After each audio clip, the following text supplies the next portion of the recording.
projectile motion is motion in two dimensions. Vertical and horizontal. Projectiles have constant horizontal velocity because there's no acceleration in the horizontal direction. In the vertical direction is always affected by the acceleration due to gravity, which is often written just as g, which is equal to 9.8 meters per second squared downwards. Because there's acceleration in the vertical direction and no accelerations in the horizontal direction, and as a basic principle that we'll be keeping close attention to throughout the semester, is that we need to separate motion in the two dimensions of our coordinate system, because motions up and down are independent of motions left and right. And we saw that with the two little spheres being kicked out by that device. One sphere, say the one on the right, was kicked out with a large horizontal velocity. It had a large initial velocity, and the other one was just dropped. And we noticed that they both fell to the ground in identical times, meaning they covered the distance identically. The only difference was that the one sphere had a large horizontal velocity, so its motion was both constant horizontally, with constant velocity horizontally, and an acceleration or falling downwards along with the ball that just dropped. So the ball that just dropped took a simply vertical trajectory, and the ball that was kicked out to the side took an arcing parabolic trajectory because it was accelerating downwards right along with the ball that dropped, and it was chugging along horizontally because it was kicked horizontally, thus making horizontal progress, steady horizontal progress, and making accelerating progress in the vertical direction. Okay, that is going to be a reoccurring theme, and so it's important that we that we are able to distinguish between horizontal and vertical motion. Now, sometimes particles are going to be given initial velocities. For example, boom. Some initial velocities, often say given v0. And this velocity simultaneously carries this object in a vertical direction and simultaneously carries the object in a horizontal direction. And these are velocity vectors, which I can label original velocity here, v0, at an angle. Some angle, it's often given, or we have to calculate it. And these are the horizontal portion and the vertical portion.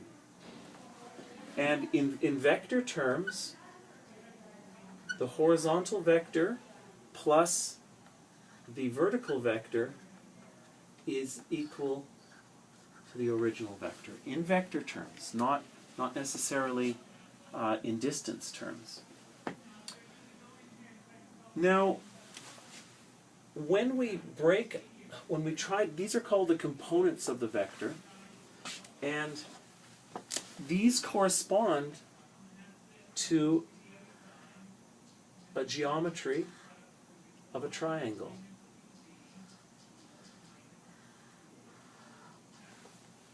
Of a right triangle.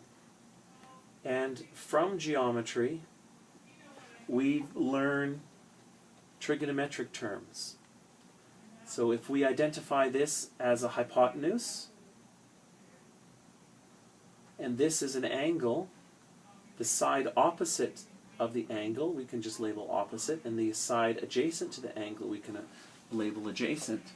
We can relate the sides of the triangle through trigonometry, such as sine theta equals opposite over hypotenuse, and cos theta equals adjacent over hypotenuse, and tan theta equals opposite over adjacent. We can use the geometry of our vector situation to calculate the magnitudes. And I'll come up with a specific example corresponding to something similar to what you have. So how about consider a particle with an initial velocity of, say, 25 meters per second. So V naught is equal to 25 meters per second at some angle. Say, I'm going to say this looks like it's at 40 degrees. At 40 degrees above the horizontal. And so then one can ask, what is the horizontal motion?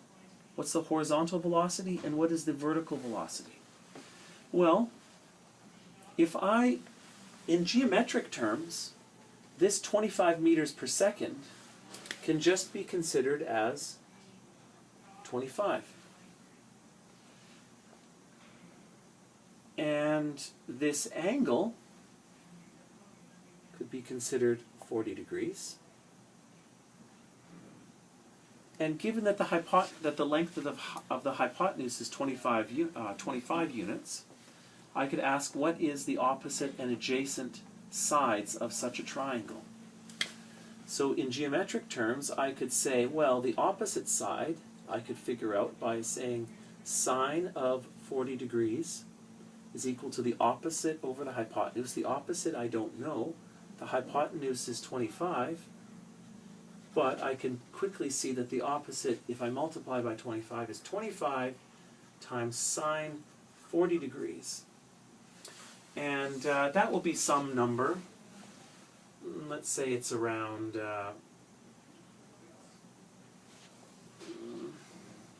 I'm just guessing here, I'm going to say 20. So something like 20. You guys can push this through your calculator. So it's something like 20.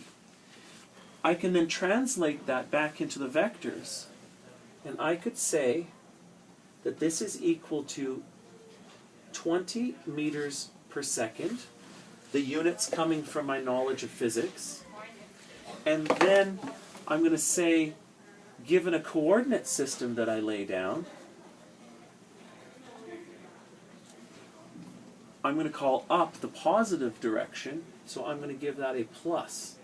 So this argument through geometry just gives me a magnitude. So this is the magnitude of my vector, which is 20.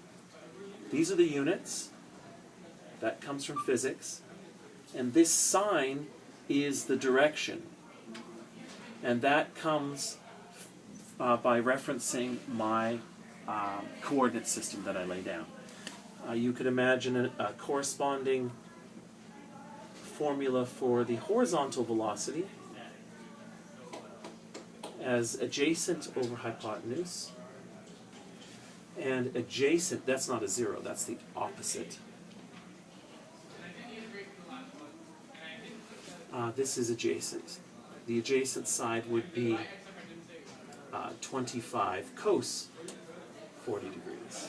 And that would have some value, which then I could translate from the geometry into a value for the vector. And vectors have magnitudes, which are always positive, units, which tells you what they are, and then some kind of plus or minus, or some other way to indicate direction.